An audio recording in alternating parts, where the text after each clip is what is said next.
In this video, we will study corporate code of ethics, how to formulate code of ethics, advantages of code of ethics, and how to implement, that means implementation of code of ethics.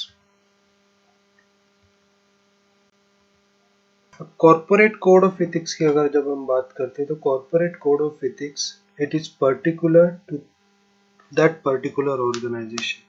अब क्या होता है corporate code of ethics में, exactly क्या क्या include होता है, क्या स्ट्रक्चर होता है, कौन से रूल्स कौन से रेगुलेशंस उसमें डिफाइन होते हैं, ये पढ़ते हैं अपन उसमें। Corporate code of ethics are statements of values and principle which define the purpose of the company और ऑर्गेनाइजेशन। अब कॉर्पोरेट कोड ऑफ एथिक्स या कोड ऑफ एथिक्स की बात करते हैं तो वो स्पेसिफिकली कंपनी के पर्पस के डायरेक्शन में होते हैं। कंपनी का जो भी एम होता है, जो भी ऑब्जेक्टिव होता है, उसके डायरेक्शन में corporate code of ethics define किए जाते हैं। अब दीज आर द वैल्यूज और principal. Corporate code of ethics are the values or principle to that particular organization in order to achieve objective of the organization. वो हमेशा objective of the organization, जो भी organization का objective होता है, उस objective के direction में होते हैं। A corporate code of ethics is a statement of norms and belief of an organization. हर एक पर्टिकुलर ऑर्गेनाइजेशन की कंपनी के अलग अलग नॉर्म्स रहेंगे या बिलीव्स रहेंगी। वो नॉर्म्स और बिलीव्स इंक्लूड करते हैं corporate code of ethics. Corporate code of ethics is a statement which includes norms and belief of organization. अब नॉर्म्स पर्टिकुलर इंडस्ट्रीज के नॉर्म्स, पर्टिकुलर कंपनी के नॉर्म्स और बिलीव्स अलग अलग रह सकते हैं। वो नॉर्म्स और बिलीव्स इसमें डिफाइन होते हैं।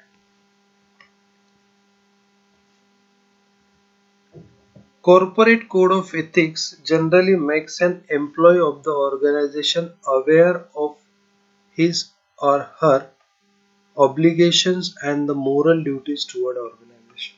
इसका मतलब समझते हैं हम। एक्चुअली कोड ऑफ एथिक्स ये डिफाइन किए जाते हैं उस कंपनी के एम्प्लॉइज को अवेयर करने के लिए कि उनकी मोरल ड्यूटीज टुवर्ड्स ऑर्गेनाइजेशन क्या है, उनको कैसे परफॉर्म करना है, कैसे इथिकली बिहेव करना है। Next, code of ethics define organization responsibilities to different stake holders. अब ऑर्गेनाइजेशन है तो ऑर्गेनाइजेशन के नंबर ऑफ स्टेक होल्डर्स होते हैं। जैसे कि दो तरीके के स्टेक होल्डर्स होते हैं, internal stake holders, external stake holders. Internal stake holders होते हैं employ and top management, and external stake holders होते हैं इन्वेस्टर्स होते हैं, सप्लायर्स होते हैं, गवर्नमेंट एजेंसीज होती है, अदर एजेंसीज वगैरह होती है। तो ये स्टेक होल्डर्स को भी क्या करना है, इनकी रिस्पॉन्सिबिलिटी टुवर्ड्स ऑर्गेनाइजेशन क्या है और ऑर्गेनाइजेशन की रिस्पॉन्सिबिलिटीज टुवर्ड्स स्टेक होल्डर्स क्या है, ये दोनों चीजें कॉर्पोरेट कोड ऑफ एथिक्स में डिफाइन की जाती है, इंक्लूड होती है। Code of ethics is also defined responsibility of its employ.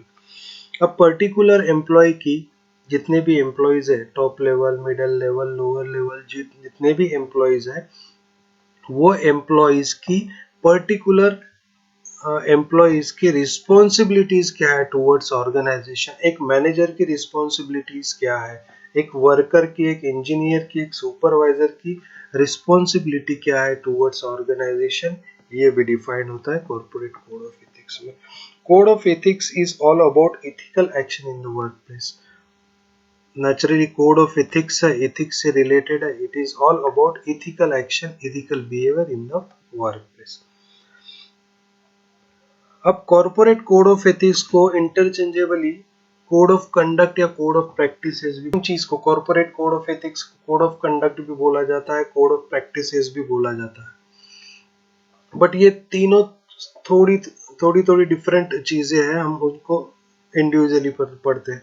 Corporate code of ethics की अगर मैं बात करता हूँ तो corporate code of ethics is all about ethical actions, ethical behaviour, ethical conduct, ये इंक्लूड होता है। कॉर्पोरेट कोड ऑफ एथिक्स ये कंप्लीटली इथिकल डायरेक्शन में होते हैं, इथिकल वे में होते हैं।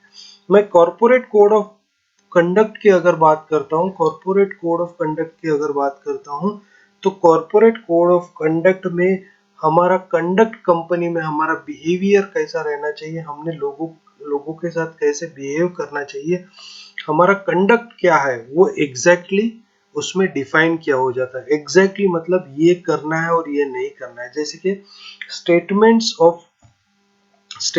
Of rules which include this is what must do, यही करना है, हमको यही करना है।